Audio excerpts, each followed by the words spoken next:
Donc, j'ai l'honneur de présider cette première séance de nos travaux d'aujourd'hui. Et je vais, puisque nous sommes déjà en retard, je vais donner immédiatement la parole sans présenter à Patrick Charlot, professeur de droit public à l'Université de Bourgogne, qui va nous parler de l'Antiquité contre le monde moderne, une lecture de Péguy. Donc, 20 minutes d'exposé et 10 minutes de discussion. Je commence le décompte. Merci Madame la Présidente. Tout d'abord, évidemment, un double merci à l'ami Jacques. Merci d'abord de m'avoir invité, étant donné que je ne suis pas antiquisant. Et deuxième merci pour me donner la rude tâche d'effectuer ici ce matin le réveil musculaire et intellectuel, ce qui va être un peu compliqué. Surtout en 20 minutes, je vais faire évidemment comme si vous connaissiez tous à peu près Charles Péguy, très rapidement. Né en 1873, mort en 1914, né à Orléans, d'une grand-mère analphabète, d'une mère rempailleuse de chaises. Donc c'est l'archétype même de la méritocratie républicaine, boursier, ensuite école normale supérieure. Échec à l'agrégation de philosophie qui va finalement le conduire à créer sa propre revue, les Cahiers de la Quinzaine. Alors évidemment, beaucoup ont une vision très caricaturale de Péguy telle qu'elle est exprimée soit dans la presse, soit quelquefois dans les manuels trop rapides d'histoire des idées politiques. Schématiquement, on le présente comme quelqu'un qui commence socialiste dreyfusard et qui ensuite devient finalement catholique et termine catholique et nationaliste. Je pense que Péguy vaut beaucoup mieux que cela. Il ne faut jamais oublier qu'il a écrit, je crois, en 1913, « Nous ne renierons jamais un atome de notre passé ». C'est aussi un immense écrivain, vous le savez, 4 volumes dans la Pléiade, 3 volumes en prose, 1 volume de poèmes. Alors, pour rester dans le sujet, Péguy est en guerre permanente contre ce qu'il appelle le monde moderne. Alors, je vais essayer de définir très rapidement ce qu'est le monde moderne. Pour Péguy, le monde moderne, c'est le monde bourgeois, le monde capitaliste, le monde, dit-il, qui fait le malin, celui où le savant et l'intellectuel veulent devenir Dieu, qui prétendent tout définir, expliquer, caractériser.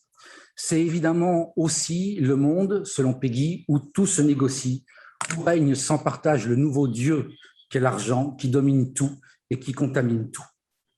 Et pour combattre ce monde moderne, Péguy va construire son monde antique, sa propre vision du monde antique, finalement pour l'ajuster à son système de pensée et aux besoins incessants de ses polémiques.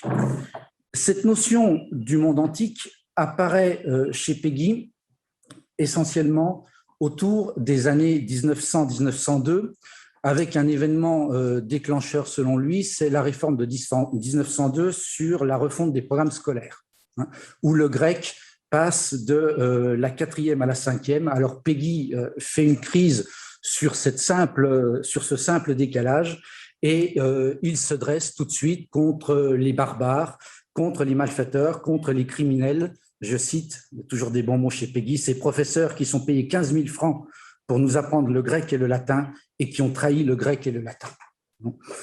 Il est aveugle évidemment à la portée sociale de la réforme qui va permettre normalement, qui doit permettre à la classe moyenne d'accéder à ces études classiques et il va n'avoir de cesse de lutter contre ce qu'il croit être une décadence, la fin des humanités. Dès lors, finalement, à partir de 1902, et ça va aller crescendo, ce monde antique, selon Péguy, va englober tout ce qu'il admire, en faisant fi quelquefois des chronologies, parce que pour lui, Victor Hugo est le dernier des antiques. La Révolution française est encore de l'Antiquité. Alors, évidemment, cette antiquité, selon Péguy, cette arme de guerre contre le monde moderne, est une antiquité totalement idéalisée, rêvée, mythifiée. C'est aussi et surtout, c'est peut-être pas trop surprenant, uniquement une antiquité littéraire, et c'est enfin et surtout, quasiment uniquement, une antiquité littéraire grecque. Je dirais juste à la conclusion, Rome arrive vraiment la dernière année. Alors Péguy évoque très souvent le miracle grec. Le miracle grec, pour lui, se résume en 3 œuvres, l'Iliade, Oedipe Roi et Antigone. Il ajoute même personne ne peut dépasser Platon. Alors, on a un triptyque Platon, Sophocle, Homère, c'est-à-dire finalement 3 gros blocs, la philosophie politique, la tragédie et l'épopée. Alors, pour gagner un peu de temps sur l'exposé oral, je n'évoquerai pas Platon. Je ne suis pas, je dois l'avouer, totalement convaincu par la réception que Péguy fait de Platon, hormis dans une œuvre de jeunesse, une utopie qui s'appelle Marcel. Pour le reste, je trouve qu'il n'utilise pas beaucoup Platon, il ne s'en sert pas beaucoup. Curieusement aussi, les œuvres de ces auteurs sont, je pense, pour ma part, assez datées, précisément chronologiquement. C'est-à-dire qu'on a, si je laisse de côté Platon, on a 2 gros blocs.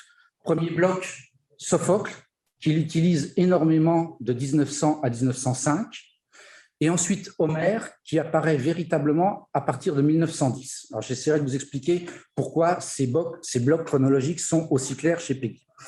L'utilisation qu'il va faire de ces auteurs nous en apprend évidemment beaucoup, je pense, sur la guerre politique qu'il va enclencher contre le monde moderne, mais vous allez voir aussi, je pense, aussi beaucoup sur la propre personnalité de Péguy. Donc, évidemment, en bon juriste, je vous présente 2 parties. Première partie, le tragique contre le monde moderne, à partir d'Antigone et d'Oedipe Roi. Deuxième partie, l'épique contre le monde moderne et l'utilisation de l'Iliade et d'Homère. Alors tout d'abord, le tragique contre le monde moderne, Antigone et Oedipe Roi. Les premières années de Péguy sont marquées par une fascination véritablement pour Sophocle. Je cite toujours, « Il n'y a rien d'humain qui ne soit supérieur au pathétique de Sophocle ». On sait qu'en 1894, c'est-à-dire jeune étudiant à 21 ans, il va voir 3 fois dans la même année la représentation d'Antigone et il est totalement subjugué par cette pièce. La figure d'Antigone est celle, il le dit à la fin de sa vie, qu'il chérira entre tous et entre toutes. Péguy retrouve dans Antigone finalement où Antigone annonce tous les combats ultérieurs de Péguy. On peut déjà y voir évidemment un parallèle entre Antigone et la fameuse première œuvre de Péguy, œuvre de jeunesse, la fameuse Jeanne d'Arc. Vous savez qu'il est connu pour avoir écrit 3 Jeannes d'Arc, la plus connue étant le fameux mystère, la charité de Jeanne d'Arc en 1910. Pour ma part, je préfère très largement la Jeanne d'Arc de jeunesse de 1897, c'est-à-dire une Jeanne d'Arc assez curieuse, une Jeanne d'Arc anarchiste, socialiste, qui se dresse contre tous les pouvoirs et contre toutes les autorités. Et Péguy dresse évidemment le parallèle entre Antigone et sa Jeanne d'Arc de 1897. Curieusement, la figure d'Antigone ressurgit aussi quelques années plus tard, mais pas très longtemps après, dès 1898, lorsque Antigone sert de référence pour le combat, pour la justice et pour la vérité. Évidemment, vous le savez tous, lorsque Péguy aura à prendre à partie et à défendre Dreyfus. Péguy fait partie des premiers Dreyfusards. L'affaire Dreyfus, là aussi analogie avec Sophocle, il l'a décrit, je cite, « L'affaire est une extraordinaire puissance d'art dramatique, la beauté harmonieuse de la tragédie antique. » Il convoque évidemment, après Antigone, Oedipe Roi, et avec Oedipe Roi, il dresse un parallèle très surprenant et très curieux entre les 2 drames judiciaires qu'il voit à l'œuvre, le drame judiciaire d'Oedipe et le drame judiciaire de Dreyfus. Le drame judiciaire d'Oedipe, où il considère qu'Oedipe est son propre juge d'instruction, qui instruit lui-même sa propre affaire, ce qui rend encore la tragédie encore plus saisissante. Et il voit en Dreyfus, je cite aussi, ce nouvel Oedipe exilé, rejeté parmi les siens comme un paria.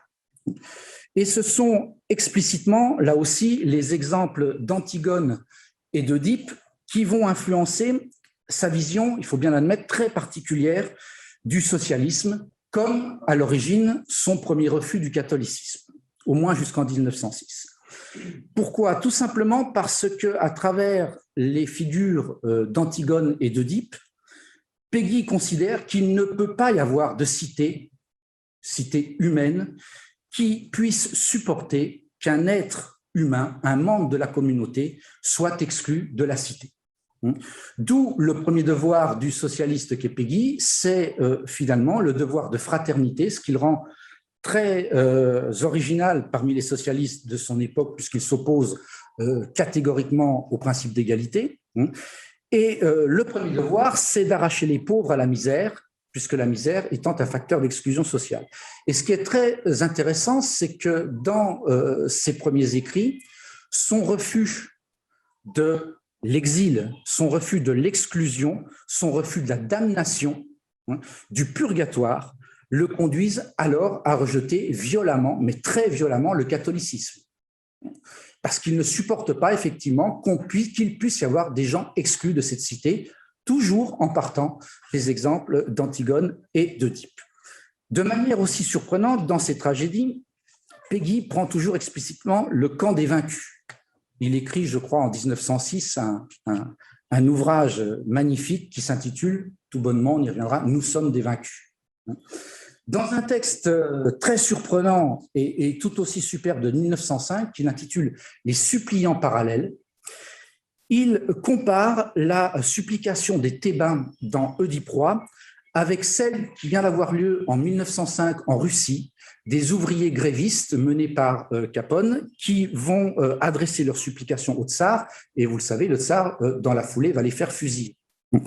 Et avec une curieuse inversion des valeurs, Péguy exalte, à partir de Sophocle, la grandeur de ceux qui supplient, la grandeur de ceux qui demandent.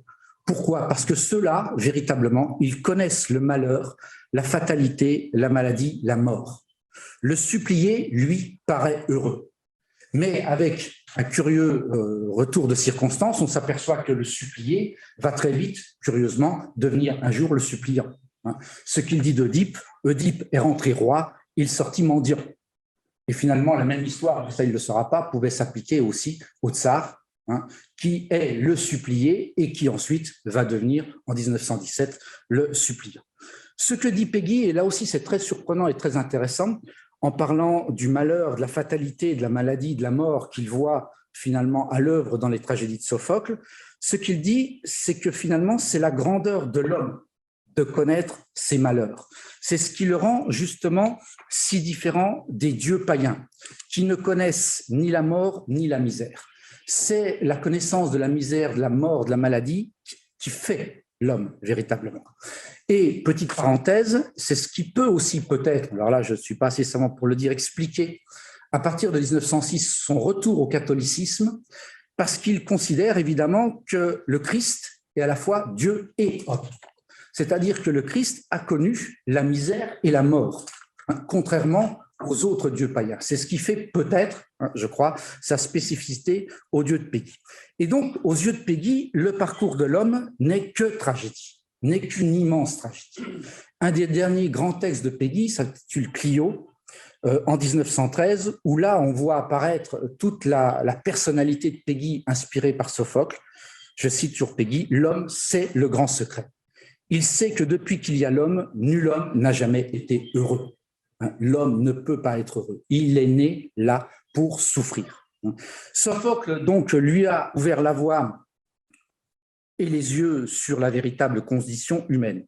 Mais il est vrai, curieusement, que les références à Sophocle sont quasiment inexistantes après 1905, alors là, quasiment inexistantes après 1906, après le retour au catholicisme. Alors, est-ce que l'espérance chrétienne va lui redonner une nouvelle vision du monde moderne et du genre humain? Je ne crois pas, parce que Sophocle est très vite remplacé par Homère. Et le remplacement n'est absolument pas innocent. Donc, deuxième partie, l'épique contre le monde moderne et l'utilisation d'Homère et de l'Iliade. Alors, vous le savez sûrement aussi, à partir de 1905, le danger vient de partout pour Péguy. Le monde moderne connaît finalement ou organise une double attaque, une attaque venant de l'intérieur, qui est celle évidemment du nouveau dieu qu'est l'argent, et surtout celle menée par ce qu'il appelle, ça hantise le parti intellectuel, les Sorbonnards, et surtout en 1905, Péguy a la révélation que la France, terre véritablement élue pour le socialisme, la France est menacée de l'extérieur après le fameux coup de Tanger en 1905, et l'ennemi, dorénavant, il figurait déjà avant chez les socialistes, puisqu'ils ne pouvaient pas supporter les socialistes allemands qui n'avaient rien compris à ce qu'était le socialisme. Et à partir de 1905, le danger allemand est sans cesse présent dans l'œuvre de Péguy. Il ne faut jamais oublier aussi qu'il y a évidemment le retour, entre guillemets, au patriotisme après 1905, mais il y a quelque chose dont il dit lui-même qu'il n'a jamais guéri et qu'il ne guérira jamais, c'est l'affaire Dreyfus. Il n'a pas supporté la fin de l'affaire Dreyfus, c'est-à-dire la récupération par les politiques de l'affaire Dreyfus, et le bouquet final, selon lui, j'y reviendrai, c'est 1906, c'est la grâce présidentielle accordée à Dreyfus, et que, honte à lui, nous dit Péguy, Dreyfus a accepté. Donc, on voit que à partir de 1905-1906, vous ajoutez à ça le retour au catholicisme, il y a finalement un danger encore plus prégnant pour la civilisation telle que la voit Péguy. Homère arrive à ce moment-là en force. Il n'y a quasiment aucune référence à Homère avant 1906. En 1906, alors je cite toujours dans le style de Péguy, parlant d'Homère, c'est le plus grand, c'est le plus vieux, c'est le patron. Prenez le texte, qu'il n'y ait rien entre vous et le texte. Aucune admiration, aucun respect. Péguy va même aller jusqu'à l'été 1912 à traduire lui-même l'Iliade avec son fils. Et il y a, selon Péguy, dans l'Iliade, tout ce qui manque au monde moderne. C'est-à-dire essentiellement les deux grandes vertus qui manquent au monde moderne, l'honneur et l'héroïsme. La fascination de Péguy pour les véritables batailles atteint ici vraiment son paroxysme. Mais attention, pas n'importe quelle bataille. Il ne s'agit pas, nous dit Péguy, tant de vaincre que de s'être bien battu. Ulysse, pour lui, est finalement le mauvais exemple. Ulysse ne peut pas être un modèle car il a enfreint les règles de la guerre. Il n'a pas combattu loyalement. Il a usé finalement de la ruse. Le modèle absolu, c'est celui pour lequel le combat doit rester pur, c'est-à-dire doit s'accomplir dans les règles de l'honneur. Évidemment, le modèle, c'est Achille, avec des phrases, vous allez voir, prémonitoires, et que je trouve finalement très belles pour ma part. Je cite toujours Péguy. « Il manque aux dieux ce qu'il y a peut-être de plus grand dans le monde et de plus beau. Et de plus beau et de plus grand dans Homère, d'être tranché dans sa fleur, de périr inachevé, de mourir jeune dans un combat militaire, le sort d'Achille. Voilà ce qu'il y a de plus beau dans l'humanité, le sort d'Achille, mourir jeune dans une guerre, on va le voir finalement cette expression, dans une guerre juste. Achille et même Hector, parce qu'Hector, il sait qu'il doit aller au combat, et il y va quand même. Et ça, ce que nous dit Péguy, c'est la règle des vies héroïques. C'est l'exemple de Jeanne d'Arc. C'est l'exemple, alors je ne l'ai pas évoqué, mais qui est son idole vivante, absolue et contemporaine, c'est Bernard Lazare, le premier des Dreyfusards. Ce que dit Péguy, c'est celui qui est désigné doit marcher. Celui qui est appelé doit répondre. Il ne peut pas se dérober. Il doit obéir. Finalement. C'est la figure d'Achille, là encore, qui lui permet de continuer ce que j'évoquais tout à l'heure, le combat pour la vérité et pour la justice, alors que l'affaire Dreyfus a été enterrée par les politiques. L'affaire est le dernier, dit-il, l'affaire Dreyfus est le dernier sursaut de cet héroïsme qui naît avec Achille. Et ce sursaut héroïque ne peut naître qu'au sein du peuple français, dit-il. Phrase magnifique. Nous avons, en parlant de l'affaire Dreyfus, nous avons été des héros. Nous avons été vaincus, nous n'avons pas été battus. Et une phrase que je trouve terrible et horrible. Nous fussions morts pour Dreyfus. Dreyfus n'est pas mort pour Dreyfus. Il reproche finalement à Dreyfus de ne pas avoir été digne du combat que les autres ont mené jusqu'à la mort pour lui. Pour lui, Dreyfus n'aurait jamais dû accepter la grâce. Il était innocent. Et on s'aperçoit que dans ces combats politiques, Péguy lapsus, a finalement beaucoup plus de respect pour Maurras et l'Action française que pour ses anciens amis socialistes. Pourquoi? Parce qu'avec Maurras, le combat, c'est mystique contre mystique. Les socialistes, eux, ont trahi la mystique pour tomber dans la politique et ont donc changé les règles du combat, les règles du jeu. La célèbre phrase de Péguy est magnifique, la mystique républicaine, c'est quand on mourait pour la République. La politique républicaine, c'est maintenant qu'on en vit. Vous voyez la grande différence.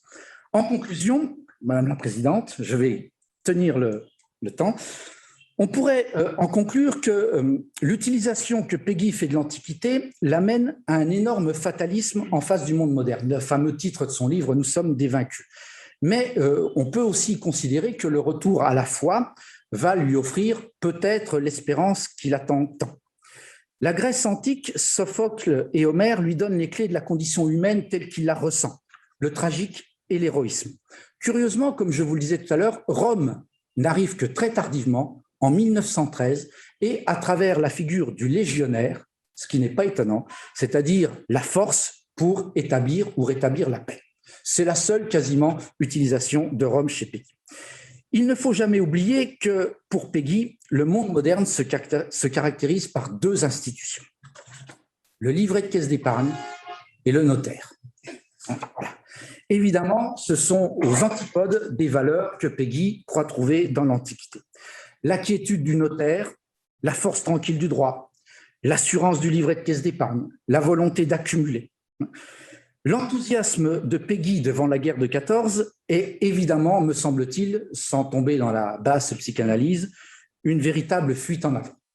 La dernière lettre qu'il adresse à son ami en 1914, c'est, je cite, « Je pars soldat de la République pour la dernière des guerres et le désarmement universel ». On trouve encore, dans cette dernière lettre qui date de fin août 1914, la tragédie et l'épopée, finalement, chez un homme qui va être fauché le 5 septembre 1914 à 41 ans. Merci.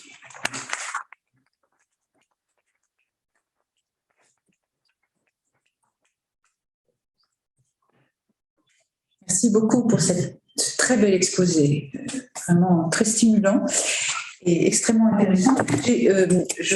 J'ai juste une petite question, juste de mon privilège de présidente, avant de donner la parole à l'auditoire.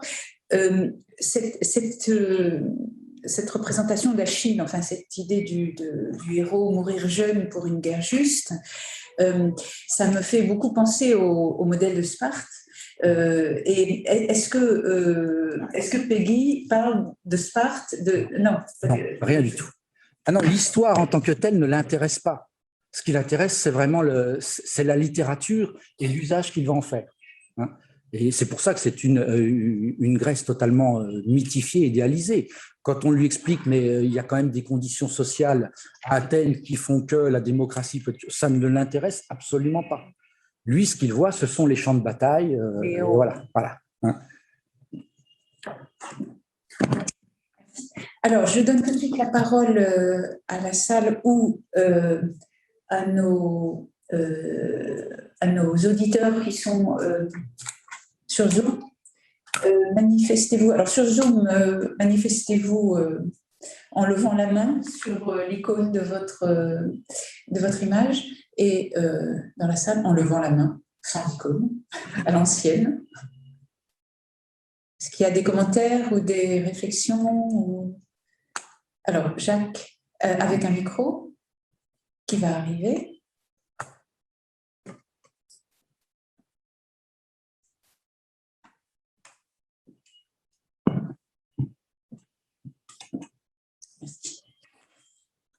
Merci Patrick, c'est passionnant ce que tu dis. Moi, je découvre Péguy parce que j'en avais évidemment le cliché dans la tête, comme beaucoup d'entre nous, je suppose. Et je suis fasciné par cette utilisation de l'Antiquité qui me semble finalement très proche des conventionnels, même si on est sur un autre registre. Effectivement, la question de la présidente est tout à fait pertinente, évidemment. Est-ce que Sparte est cité? Non, mais finalement, ça n'a aucune importance. Que ce soit Sparte, que ce soit Achille, que ce soit... On est dans cette rhétorique, en vérité. Il a choisi d'autres modèles et on est toujours dans ce cas de figure. Mais toujours. dans ce cas de figure où l'Antiquité n'est qu'un prétexte à développer des idées politiques. Et je crois que le choix du modèle ne dépend absolument pas de la réalité historique. Ça dépend uniquement du contexte contemporain d'énonciation du logos politique. Et donc, sous la Révolution, Sparte, ça allait bien, parce que c'était l'idéal de pauvreté, etc. Là, le combat pour l'héroïsme, ça va bien, puisqu'on est dans une période de revanche, qu'on a été vaincu en 70, et on serait dans une autre époque, on aurait cette mécanique qui serait identique, mais le contenu qui serait différent. Et c'est ça qui est intéressant à voir, il me semble, enfin, pour je tire un peu la couverture, c'est vrai que je trouve que ça confirme un certain nombre de théories qu'on a pu mettre au point avec ceux qui ont travaillé derrière moi et ce que moi j'ai pu faire avant. On confirme vraiment, quand on multiplie les modèles, cette intuition de départ, il me semble. Voilà, en tout cas, j'étais passionné.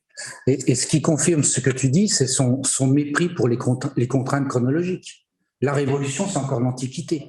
Hugo, c'est encore l'Antiquité. Le plus beau, je ne l'ai pas dit, Waterloo, c'est la dernière bataille de l'Iliade. Le site, non, c'est la dernière bataille de l'Iliade. Ah ouais. Et c'est pas terminé. Dreyfus, c'est peut-être la dernière, c'est la bataille finale, peut-être.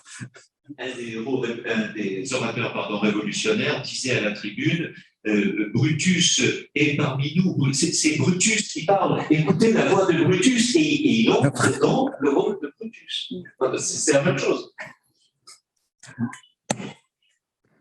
D'autres interventions ou commentaires? Je regarde l'écran, non, personne. Oui, alors il faudrait passer le micro. Merci. Moi aussi, j'ai beaucoup apprécié ces premiers pas dans Peggy pour moi. Et je me demandais, puisqu'il était plus proche de Joseph de Maistre et d'une vision mystique, quelle relation il a pu avoir avec Zola, qui a priori n'était pas du tout mystique, mais qui quand même avait un rôle très important dans l'affaire. Oui, c'est uniquement un rôle de compagnonnage jusqu'en 1898, jusqu'en 99, c'est-à-dire qu'ils s'investissent ensemble parmi les premiers à l'affaire Dreyfus, et ensuite Zola disparaît carrément. Il fait référence quelquefois à quelques œuvres pour donner une espèce de compte-rendu au tout début des années 1900, mais après on n'entend plus parler de Zola dans les œuvres de Peggy. Oui, alors.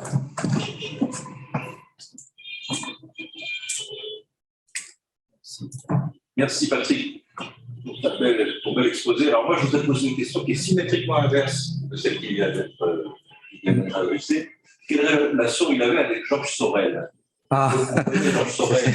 On sait que le point commun entre Sorel et Peggy, c'est leur socialisme conservateur, qui s'inscrivent tous dans une lignée. Certains vont de Marx jusqu'à aujourd'hui, Michel Onfray ou Jean-Claude Michéa, peut-être des socialistes qui considèrent que le capitalisme, voilà l'ennemi, et qui considèrent qu'il y a une espèce de complicité objective entre le capitalisme et le progressisme et l'individualisme. Mais comme Sorel est devenu antisémite, je voudrais savoir quelles sont les relations qu'il avait avec lui. Sorel, je crois, jusqu'en 1908, il le considère comme son maître. Il est en adoration devant Sorel qui vient pérorer tous les jeudis après-midi à la boutique des cahiers de la quinzaine autour des jeunes qui sont en admiration devant lui. Ça commence à se gâter quand Sorel commence à fréquenter Maurras et l'Action française et qu'il essaye finalement de raccrocher Peggy à Maurras et l'Action française. Et on en parlait évidemment hier. C'est la rupture, elle date d'avant, mais la vraie rupture, c'est notre jeunesse 1910 en disant en gros, moi, je n'irai jamais avec ces gens-là. On a beau détester ensemble la démocratie, je n'ai rien de commun avec Maurras et l'Action française, surtout pas l'antisémitisme. Et à partir de ce moment-là, la brouille va être totale avec Sorel. Il n'y a plus aucun lien entre Sorel, alors qu'il était effectivement un familier de Peggy jusqu'en 1908-1909. C'est-à-dire que, pour parler schématiquement, le tournant de Sorel à droite dégoûte totalement Peggy. Voilà. Mais l'historiographie ne considère pas Peggy comme quelqu'un, non pas à droite, mais de conservateur. C'est très curieux parce que bon, je n'ai pas voulu intervenir. Tu m'as fait intervenir dans le troisième mot qui est réaction. Ça, c'est un mot que Peggy ne supporte pas. Il parle, lui, de ressourcement. Tu vois, on vient à la race, la racine, véritablement, et pas au sens du sang, hein, au sens de la racine véritablement végétale. C'est-à-dire puiser dans ses racines sa force, ne jamais oublier son passé, etc. Peggy, tu sais, aujourd'hui, bon, je sais bien qu'il faut toujours se méfier, mais est sûrement plus utilisée par les milieux d'extrême gauche que par les milieux de droite et d'extrême droite. Quelqu'un comme Daniel Ben Saïd était en admiration totale devant Peggy. Plenel, on peut penser ce qu'on veut, mais bon, qui s'est toujours revendiqué comme quelqu'un de gauche et extrême gauche, Peggy, c'est son maître en journalisme. Hein. Et je crois qu'à droite, il n'y a guère que Sarkozy qui l'a utilisé de temps en temps pour les discours. Séguin aussi un petit peu, qui y trouve un certain souffle patriotique, mais ça s'arrête là. Je veux dire, pardon, mais si on a lu sérieusement Peggy, on ne peut jamais penser que Peggy puisse être récupérée par la droite. Voilà. Ça, ce n'est que mon Peggy. Voilà. Ouais. Alors, une dernière question, courte, s'il vous plaît. Oui, merci. Alors moi, je vais vous poser une question en tant que profane absolu, mais est-ce qu'on peut raccrocher la pensée de Peggy avec des mouvements plus tardifs, notamment les prêtres ouvriers, et peut-être plus lointain avec la théologie de la libération des races. Je veux dire, je ne suis pas assez savant pour répondre tout simplement parce que Peggy a une vision très surprenante aussi du catholicisme. Hein, je vous l'ai dit, même après, je veux dire, il y a des choses qu'il ne supporte pas dans le dogme catholique. C'est quelqu'un, par exemple, qui n'a jamais communié, hein, jamais, qui déteste l'Église en tant que corps institué. Parce que pour lui, l'Église, elle est à la botte des puissants, à la puissance de l'argent, etc., etc. C'est quelqu'un qui rentre toujours seul dans les églises. C'est quelqu'un qui prie seul. Ce que certains considèrent qu'il serait peut-être plus proche du protestantisme que du catholicisme tel que certains l'entendent aujourd'hui. Bon, ça, je ne suis pas assez savant pour m'aventurer sur ce, mais il y a beaucoup de protestants qui aiment et qui lisent beaucoup Peggy et qui s'en servent, peut-être plus que de catholiques qui n'y voient, pardon, on en parlait hier, que les poèmes un peu,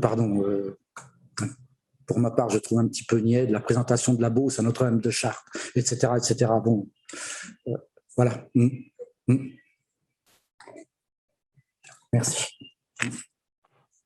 Merci. Je vais mettre fin à cette discussion, à ces échanges passionnants, mais on pourra les continuer tout à l'heure dans le courant de la journée, au moment du déjeuner, par exemple.